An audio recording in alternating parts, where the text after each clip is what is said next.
In the X Zone on the Talkstar Radio Network. Visit us online at www.xzoneradio.com.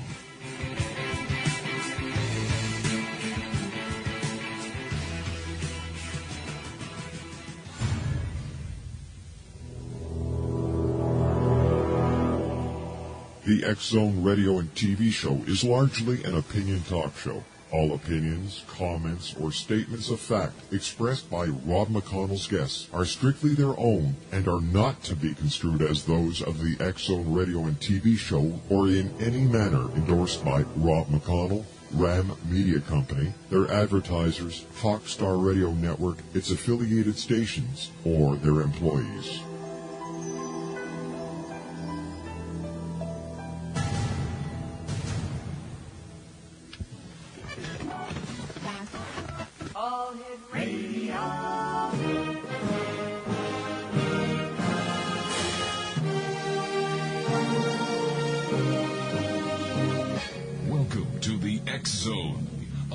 Where fact is fiction and fiction is reality. Now, here's your host, Rob McConnell.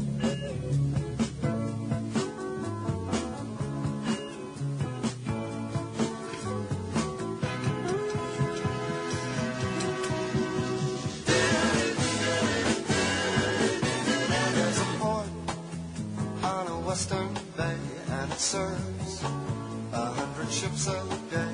Lonely sailors pass the time away and talk about their homes. And there's a girl in this harbor town. She works laying whiskey down. They say, brandy, fetch another round. She serves them whiskey and wine. The sailors say, brandy. Welcome back, everyone. This is the X Zone on the Talkstar Radio Network. Our toll-free number is 1-877-528-8255. That's toll-free throughout the U.S., Canada, Alaska, and Hawaii at 1-877-528-8255. My email address is xzone@talkstarradio.com. On MSN Messenger, talkstarradio@hotmail.com. And our websites, xzoneradio.com and xzonetv.com. My guest this hour is Jim Muehlhausen. We're going to be talking about why benevolent dictators make the best business leaders. And Jim says small business owners should practice tough love. Now, whether it's recession time or boom time, small business owners should look at the way they operate in order to maximize their revenues. Many small businesses are run on a little loosely because many of the owners believe that they lack the overhead and the staff that require them to be strict with their policies and procedures. Well, according to Jim, that's a mistake. He is a CPA and author of the 51 Fatal Business Errors and How to Avoid Them from Emerald Publishing. Every business owner is enrolled in the world's most expensive business school, the School of Hard Knocks, Jim said. Instead of acquiring business knowledge the slow and the expensive way, business owners need to capitalize on the hard-fought lessons of others. That's why benevolent dictators are the best small business leaders, because ruling by committee against that landscape rarely works. And Jim, welcome to the X Zone. Thank you, Rob. All right, Jim, how can I drop out of the School of Hard Knocks here? Well, the easiest way is to learn from others' mistakes rather than your own. The School of Hard Knocks is something that we automatically enroll in as soon as we start a business, kind of like finding your keys. You know, the answer is always in the last place that you look. Yep. The problem is you make a lot of expensive mistakes along the way. And what is a better way to learn is to learn from the mistakes of others. I don't think you get a lot of those lessons in most business books. I've tried to put some in mine, but a lot of business books are highly theoretical, and it's awfully difficult to apply that typical big business theoretical book to a typical small business. And so instead, we either take the lessons and misapply them or just continue plugging along in our business, making mistakes. Sometimes we don't even know we've made those mistakes. In today's economy, is it smart for somebody to open their own business? Well, absolutely. I think we're seeing a lot of forced entrepreneurs in this economy, that especially let's take the case of a highly compensated salesperson. Okay. They may have made $150,000 or $200,000 in their last job, and there really aren't that many of those jobs out there right now, even for highly skilled individuals. And so that person may choose to open a business that will pay them their fair market value versus go out and look in the job market. The good thing about owning a business, I have a little saying that the only person that will really pay you what you're worth is yourself. I like that. That's true. That is so true. Is diversification in a small business a good idea these days? Depends on what school you go to. I can make a pretty good argument either way. I think that any diversification that makes economic sense certainly adds stability to the business and therefore makes sense. But at a time of economic trial like we're seeing right now, what people really want is experts. I don't want someone that's playing around and adding a new lawn service. What I really want is someone that knows exactly what they're doing. And I still think that you can command a premium if you truly are an expert. All right, Jim, stand by. You and I have to take a 2-minute commercial break. We'll be right back. Jim Muehlhausen's our special guest. He is the author of The School of Hard Knocks. No, I'm sorry. He's the author of The 51 Fatal Business Errors and How to Avoid Them. It's published by Emerald Publishing. Their website is www.51errors.com. 52 with me just, naming the wrong book. Jim and I will be back on the other side of this commercial break in 2 minutes as the X Zone continues live and around the world on the Talkstar Radio Network from our studios in Hamilton, Ontario, Canada.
Welcome back, everyone.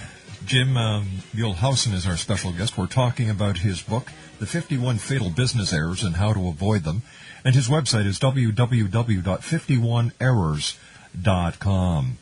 Jim, you see people in small businesses hiring other people that have been rejected by their competitors. Why do they do this? Well, I think the first thing is that they make a wrong assumption that they haven't been rejected by their competitors. I always ask people when I do events live to say, think of your 2 best people or 3 best people, depending on how many people you have, and ask yourself, was this a situation of cream rising to the top, or was this a situation where you stole somebody good from another organization? And the answer almost universally, 95+% of the time, is no, cream rose to the top. Well, if the cream rising to the top is your great people, your superstars on your team, why do we want to do something that's been known to fail, which is trying to steal the other people's good people? And I think that the fallacy in that is that the other businesses, and especially ones in the same business, aren't going to let their real superstars go. You're going to hang on to them for dear life, even in times like these. Well, of course, because as you were saying before, these are the experts that this other establishment has, and it's these experts that the consumer now want. Right. I mean, for instance, an error that isn't in the book that I see people doing along this line is going with across-the-board pay cuts or holding pay like all employees are equal. Maybe in big business that works. I don't know much about big business. I know a lot about small business, though. And in small business, doing across-the-board never works because it's those 2 or 3 superstars that are really driving your business. And they may need a great big raise while everybody else takes a pay cut. I don't know the circumstances, but you take care of your superstars no matter what, bad economy or not. You see people today spending money, like the shopping centers are still in business. People still have that disposable income, and yet, we're getting told by government sources that the unemployment rate is up. The certain sectors of industry are down. You've got entire cities that are just in limbo because of the auto industry. Where do you see this turning around? How far in the future are we looking at a turnaround? Well, boy, if I had the answer to that, I could make a lot of money, couldn't I? Well, you're I don't an know expert. that anybody knows. Warren Buffett's on there now predicting different things than we heard 6 months ago. Mm-hmm. The consensus seems to be that we're going to see things getting better in 2010. And, you can look at the price of oil and things like that and say, boy, that's certainly helping the economy to not be paying $150 a barrel for oil and paying $45 a barrel for oil, and that we're all getting an economic stimulus check every month to the tune of a couple $100. At some point, when does that economic stimulus take hold? I think it's pretty clear nothing good's going to happen tomorrow, stock market being up today or not, and that we're in store for a little bit more pain. But that said, the beautiful thing about being small business is we don't need to be General Motors and sell 100,000 cars next month. Most small businesses only need to sell a fraction of that much to be successful. And I get the privilege of traveling around North America talking to entrepreneurs. And, for instance, you'd be surprised how much different the economy is in Texas versus, up there in Ontario where you are or in Indiana where I am in an automotive economy. Right. It's much different down in Texas. They kind of say, what recession, for instance. But what I'm seeing the strong and solid entrepreneurs do is to some extent ignore certain parts of bad news and ignore the recession, because the last thing you want as an entrepreneur, who tend to be drivers and they tend to be achievement-oriented, yes, is to wake up in 3 years and say, all I am is 3 years older. I've busted my hump to stay put for 3 years. That's very depressing to an entrepreneur. Why is the best leader a benevolent dictator?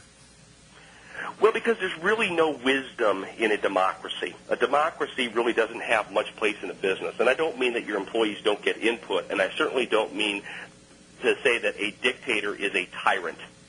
A benevolent dictator is someone that truly cares for their employees, that wants to see the best. But what is best for a small organization is for one strong force to stand up and say, here is where we are going.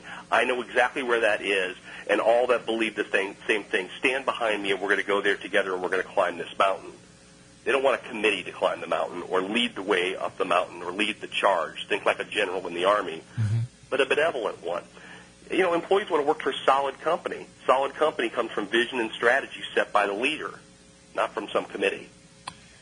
What are the top 5 most common errors that are made by a small business CEO? Well, I certainly would put benevolent dictator on one of those. And, sometimes people, take things like servant leadership as an excuse to be weak. And your people don't want you to be weak. They want a strong but fair and benevolent leader. So certainly it's okay to sometimes go to an employee and say, Sally, you've been here for 10 years. You're a great employee, and I really appreciate what you say, and I've weighed everything that you said, and I'm not going to do any of it. That's something a benevolent dictator would do. Someone a little bit weaker might say, well, gee, I need to please Sally. No, you don't. You need to run your business well. I think another one would be hiring rejects, which we talked about. Set yourself up with a place that doesn't have a lot of superstars. Yeah. I think that small businesses in general could take a page from big businesses' book and invest more in training. I think that most small business owners say, I don't think you get it. I'm wearing 37 hats around here. I've got a lot to do. We don't have time to invest in training. And, of course, that throws you back to being forced to hiring the rejects of your competitors because they're trained. And certainly little things like abdicating versus delegating. These highly independent entrepreneurs, that same independence that makes them a terrific entrepreneur, makes them a lousy delegator. They tend to abdicate, not delegate. Then they run around saying, you know what, my people just can't do it as well as me. Oh. So it's like the teacher who doesn't want to teach the student too much because she's afraid of the student learning more and surpassing the teacher. Well, you would hope it wouldn't be that. Yeah. I'm certainly guilty of that. I think anyone that's been in business for a long time has certainly been guilty of. I certainly have made all 51 of the errors and more. That certainly was the foundation of the book, was the mistakes that I found myself making, looking back in the rearview mirror and then working with the hundreds of clients that I've worked with in thousands of meetings. That's where all these errors came from. You're just seeing common errors that business owners made. And, you asked me for 5, I'll give you the 5th one, which is effectively selling themselves short. I believe that every entrepreneur out there could be doing so much better than they are. And the good news is they get to define better. Does better mean more money? Does better mean more time with my family? Does better mean just enjoying myself more when I walk through the front door? That they're selling themselves short because they get caught in the day-to-day aspects of the business and don't work on that big stuff that really is what's going to make a difference 5 years from now. How can a CEO make the most of the institutional memory of his staff without turning the company into a democracy then? Well, there's a tough question, Rob. You're going to hit me hard now, aren't you? No. Well, and that probably alludes to the benevolent dictator. If you're going, hey, if you're a dictator, wouldn't your people leave and then you lose all that knowledge base that your key employees have? And, I really haven't found that to be the case. I don't find that strong, benevolent leaders lose their people. I find the exact opposite. I find that they have a tremendous amount of loyalty. But remember, trust is not a system. And Sally's been here for 10 years. Sally has a lot of institutional knowledge, and I trust that Sally won't leave. Not a real good plan. There's certainly software that will create online knowledge bases. Creating training programs, again, is institutional knowledge versus knowledge vested in Sally. And at least from my observations, there's not much institutional knowledge of small business anyway, because that's the knowledge that belongs to the company, not the individual. 1-877-528-8255 is toll-free throughout the U.S., Canada, Alaska, and Hawaii. My name is Rob McConnell. This is the X Zone. Jim Muehlhausen is our special guest. He has had articles featured in numerous publications, including BusinessWeek.com, Entrepreneur Inc., Indianapolis Business Journal, The Small Business Report, Undercar Digest, Digitrends, and NICC Legal Journal. Jim graduated from Valparaiso University with a Bachelor of Science in Accounting, passing the CPA exam while still in college. While subsequently attending the Indiana University School of Law, he became the youngest franchise in Meineke discount muffler history. He was with Meineke from 1987 to 1991. After successfully selling that business, Jim founded an automotive aftermarket manufacturing concern. During his 9-year tenure, the company achieved recognition from Michael Porter of the Harvard Business School and Inc. magazine in the IC 100 fastest growing businesses. How did you accomplish that? A lot of mistakes and hard work and sweat. I had the privilege of growing up in a family business, so our table talk when I was a kid was business. Right. Of course, then I went to law school and met all the kids whose table talk was law, and I had a little bit more of a problem than I had at business school. But like all business owners, we're achievement-oriented people who apply our hard work. But the classical definition of an entrepreneur is someone that applies capital with greater efficiency than the person before. And that's really what our jobs are as entrepreneurs, is figuring out how to apply our capital to greater use. Recession or not, there's always opportunities. But what's the greatest capital in any small business? It's the owner's time. That's right. That's right. He can have all the money in the world, but if he doesn't put the time into his business, it's going to fail. Or he puts the time into the wrong thing, which kind of falls under what I was saying before about selling themselves short.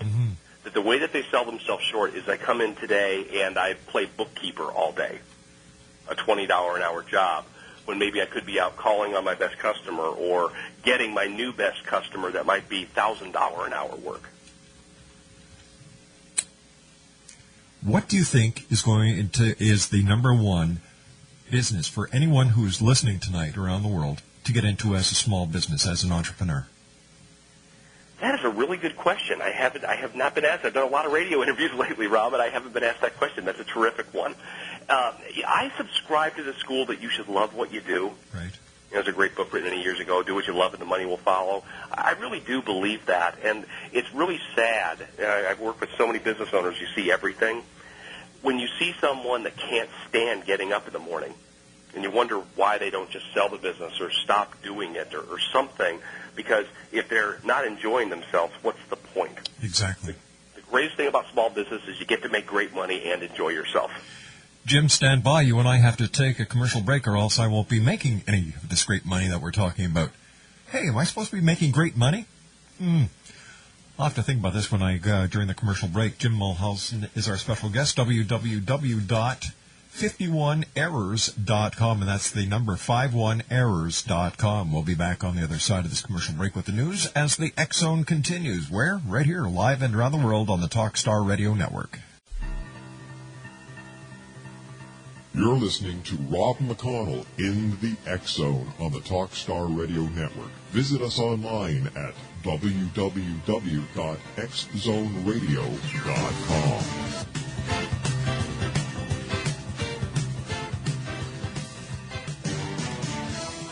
Hi, this is Eric Rawls of Cosmoverse.com, and you're listening to Rob McConnell in the X Zone. Hi, this is Blade Runner, and you are listening to Canada's #1 paranormal radio show, The X Zone, with Rob McConnell. Hi, I'm Laura Sabrin of Feast to Fields Organic Vineyards in Jordan, and you're listening to Canada's #1 paranormal radio show, The X Zone, with Rob McConnell. Hi, my name is Lady Ashley, the White Witch of Niagara-on-the-Lake, and you're listening to Canada's #1 paranormal talk radio show, The X Zone, with Rob McConnell. Welcome to the X Zone, a place where fact is fiction and fiction is reality. Now, here's your host, Rob McConnell.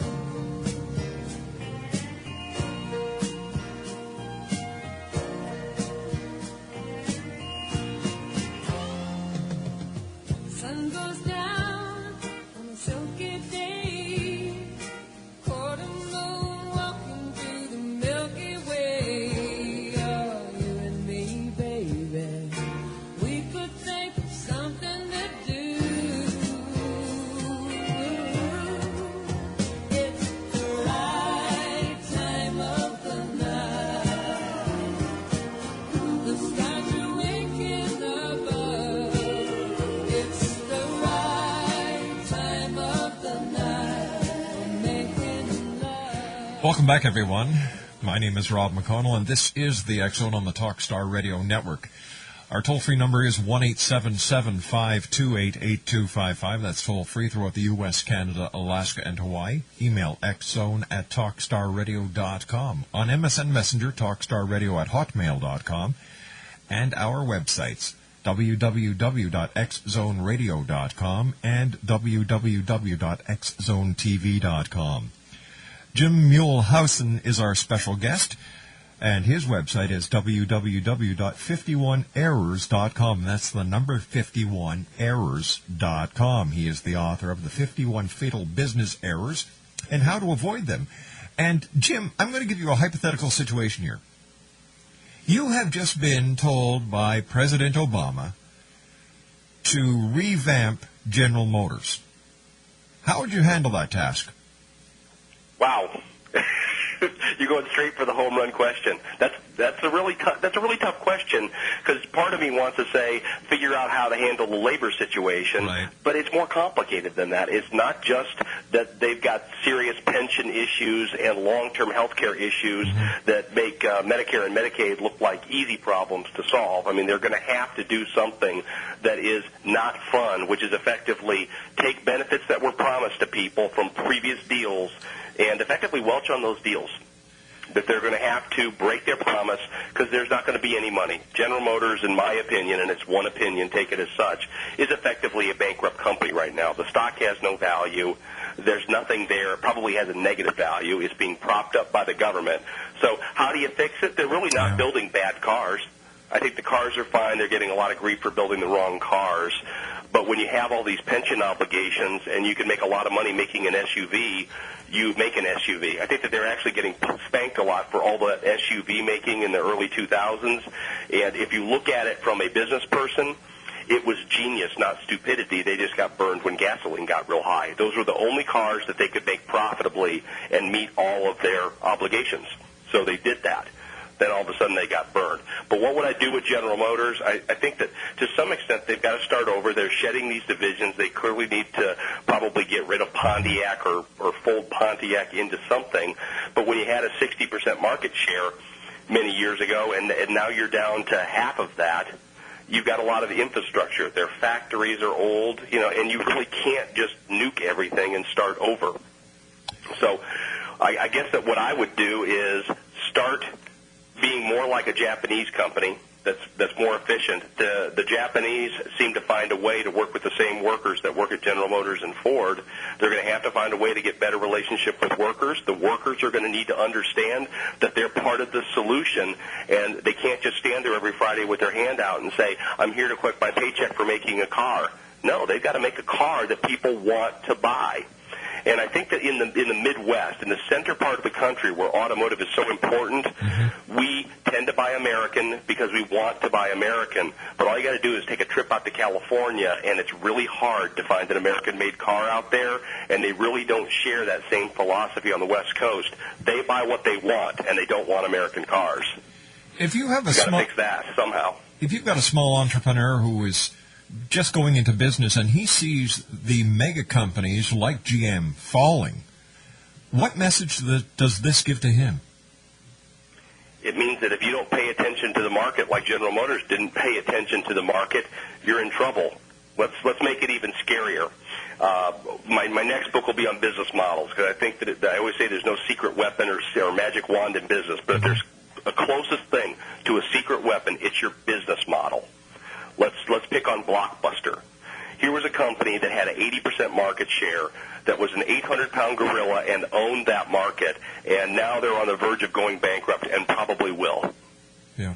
How does that happen? Well, what happens is you don't adjust your business model. You let Netflix come into the market and effectively take all your customers away from you. And here's the bad news. Every business model eventually fails if unadjusted. Kind of stinks when you think about it, doesn't it? Well, you've got to keep up with the times, and business is supply and demand. If you've got a product that's not moving, you've got to dump it. It's just common sense, isn't it? And I think that you have to predict the future. I mean, if you look at Netflix, it was a dog at the beginning. Yep. It did okay. It lost money. People wondered whether it was going to make it. And then eventually it caught on. But they had vision, and that's what entrepreneurs have, is vision, that they can look in their crystal ball and see what 5 years looks like. Mm-hmm. And then they're going to act today to make that come true. And when you're right, it pays off real well. It paid off real well for Bill Gates. Remember, he said, I see a computer on every desktop. Yeah. And that was just insane in 1978. And a lot of people have this misconception that when you go into business for yourself, everything happens overnight. And it doesn't. It's a lot of hard work, dedication, a lot of sacrifice, and a lot of perseverance because you're fighting against the odds. But the successful business person that I see in the small business is the one who holds on to his dream and doesn't let it go. Oh, I concur. There's a funny thing right along the lines of what you're saying, Rob. 15 years to an overnight success. You see him in year 13 and go, wow, look at that guy. He's got a great business. I mean, how come I can't do that? And you didn't see him in there sweating 12 years ago.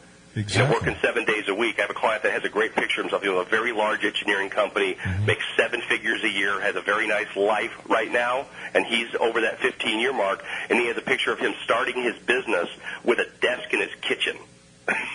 I admire people like that. I really do. And maybe it's because that's how this entire dream of mine happened. I had an idea, and I took it from the conception of sitting at the kitchen table working on it to where it is today. And many people along the way that have crossed our paths and been part of what we're doing have said, if that would have been me, I would have given up. Well, you don't give up on your dream, because the difference between a dream and reality is making it happen. And you've got to keep working. For example, we're working on some software development and iPod applications for Apple. And people say, well, Apple, it's a big company. Shouldn't things be snapping along? Well, they do in their own time. Like it took us a number of months to get the iTunes application working for the show, the radio and the TV side. We wanted to do it right. And we're doing the same thing with the other 3 applications that we're coming out with for the iPod and the iPhone. It takes time, dedication, and perseverance. You just don't get frustrated. And, I still work basically 7 days a week. But it's my passion. It's my dream. It's the way that I'm going to secure a future for my family. It's not work if you like it. That's back to what we were talking about true. before. What business should you start? And yes, certainly there's lots of empirical evidence that IT companies are 23 times more likely to succeed than a retail business, for instance. Yeah. But if you love making dresses, then you start a retail business. You don't start an IT firm. If you happen to be talented enough and enjoy IT, that's usually a very good vertical market to be in and a business model that is typically pretty successful. And that's a great place to be. If it's radio, whatever it is, you can follow your passion. but there's a great saying that I've held on to for many years, that winners are willing to do the things that losers are not. Oh, I like that. Like work 7 days a week, like you're talking about, Rob. You're talking about all the dedication that you put into it, and while somebody else is watching football on Sunday, you're pursuing your dream. And that a winner is willing to do that, whereas someone that is not would rather, drink beer with his buddies and watch a football game. Their loss. In today's economy, can the small entrepreneur who's just starting up go to banks and get financing, or would it be better for them to look for independent investors? Well, you've got to weigh your situation. The banks are not real big on loaning to startups, especially now. They always say that they do not want to be an equity partner in your business. And so if you are starting up, in fairness to the banks, you're asking them to be an equity partner if you cannot show them any track record. I mean, what you have is a concept, not a track record. And I think, honestly, it is a waste of time to pursue a bank for that. You're going to have to do it the friends and family way, or find an investor. There's some neat things online, and I can't cite any URLs, but they're effectively micro loan sites, and you can borrow small amounts of money. Let's call it $50,000 range. Yeah. Where you can find, Jim and Edna in California that are looking to make a little bit more than the 2% you can make on a T-bill. And so you can literally pitch your idea to them. Now, you can also pitch that you want to build a porch on your back house, and they'll lend you the money for that. But they're starting to get small business pitches that are not huge amounts of money. Yes. And literally that consumers, rather than giving their money to a bank and then the bank decides who to lend it to, are engaged in consumer-to-consumer transactions, the business being a consumer of money in this case. How about government grants? Are there government grants for the small business person just starting up? There are. They're awfully cumbersome to get, and my experience with that is that most people give up before they ever get the money. Oh, my gosh. I have plenty of women that are qualified to be women-owned businesses that have taken 10 years to get qualified because they're successful without it, to their credit. And then eventually they get around to it, but then they start showing up and measuring the size of your office versus the size of the guy's office that's next door and making sure that you're really the CEO. And they really do scrutinize that. There's all these rumors that are kind of old wives' tales now that, you get your wife to own 51% of the business and then you get the women-owned business thing going. Let me assure you that does not work. They will find out. You will not even get close to getting away with it. She better really run the business. But, yes, there are government grants out there, and certainly if I were in anything that had to do with energy efficiency or alternative energy, I would be looking for some government money, or maybe roads and bridges, too. Well, especially with what President Obama is saying that he's going to be doing for the country as far as alternative energy is concerned. And this brings up another point when we're looking at the big auto industries. Why haven't they spent more money and time and research into alternative energy instead of pushing the fossil fuel vehicles? Didn't they see the writing on the wall? You would think. I mean, you want to talk about not predicting the future. Exactly. Well, you and I are going to go out on a limb here, Rob. Let's see if you'll walk out there with me. Sure. I predict that sometime in the future, with no end date, oil will be $100 a barrel again. I agree with you 100%. For walking a limb. Not very far, right? Not very We're far. We're pretty close to the trunk with that prediction. Yep. 200 I might start being, but someday oil will be $200 a barrel. You wonder why they don't do things like plug-in hybrids that can get 100 miles to the gallon. Well, for people that, most people, at least in America, and certainly in a metro market like Toronto, drive less per day than would come off of the battery. Yeah. So that effectively in a plug-in hybrid, you could drive to work, plug it back in, drive home, plug it back in, and never use any gas. It's been estimated that almost half of Americans would fall into that category. Well, one thing that the energy crunch has done is actually increased the people using public transit. That has helped a little bit. But I agree with you that if we were to use these hybrids, there would be 50% of the problem solved right there. Mind you, we find here in Ontario, and I'm sure in most major centers throughout Canada and the United States as well, that people who work in Toronto actually live up to 80 miles away now. So you're looking at about a 160-mile round trip. So even there, you've got a little bit of a play going on. Well, and I'll tell you, I would love to, I think that there's some interesting plays should plug-in hybrids come in, because it'll go, say, 30 miles, and then you've got the last of the 50 on gasoline, or you go into hybrid mode rather than all-electric mode. Mm-hmm. It still would certainly be much more efficient than what we have now. But you wonder if there isn't a play for small business owners in think of all of the infrastructure that we are missing to charge electric cars or hybrid cars. I'm sure you've got people listening, scratching their heads right now, grabbing the pencils and pads and starting to jot down ideas. Jim, stand by. You park the garage, you go to the parking garage, right? Every one of those spaces needs a plug. Yeah. And I would argue a vending machine. That effectively electricity vending is one of those things I've had my eye on. Mm-hmm. If we're going to prognosticate. You know, what about electricity vending? Effectively, you pay to park your car in that lot. How are you going to charge it? You're going to need to charge it, and you're going to need a plug to push it in. To me, it's a lot like a parking meter. It just vends electricity. Good idea, Jim. Stand by. You and I have to take our final break for this hour. X-Zone Nation. My special guest this hour is Jim Muehlhausen. His website is www.51errors.com. That's 51errors.com. A vending machine for electricity. I think this gentleman is on something. That's why he makes the big bucks. 1-877-528-8255 is toll free throughout the U.S., Canada, Alaska, and Hawaii. Jim and I will be back on the other side of this commercial break as we continue live and around the world on the Talkstar Radio Network.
Jim Muehlhausen is our special guest. He's a CPA and the author of 51 Fatal Business Errors and How to Avoid Them.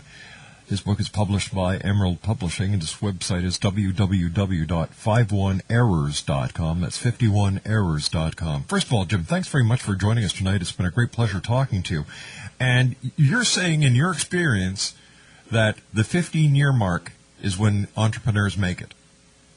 Well, certainly not in technology. It didn't take Google that long. It didn't take Apple that long. But in a lot of traditional businesses, what happens is to the outside world, it looks like it happened overnight. But what you and I know is that it took closer to 10 or 15 years to really get it to the point where, it looks like you're on that gravy train. Wow, the money's good, and look at your big car, and look at you don't work all that hard. I have a friend that really struggles with not working very hard in his business and making an awful lot of money, and he feels guilty about it, about doing it. And I remind him and say, hey, remember all those years when you worked for way less than you were worth, and you didn't know if you would make it, and you moved here from another city and left your family back home and all those no one else saw that.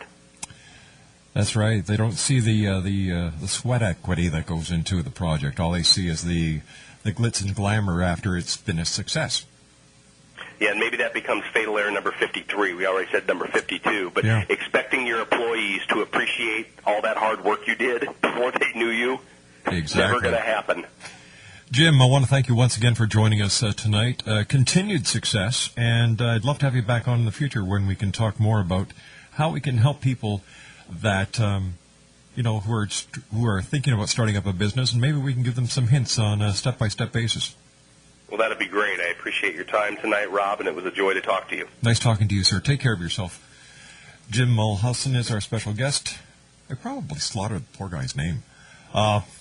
www.51errors.com, 51errors.com. When we come back from this commercial break and the news, we'll be joined by Dr. Lynn Ketai. We're going to be talking about the Phoenix Lights.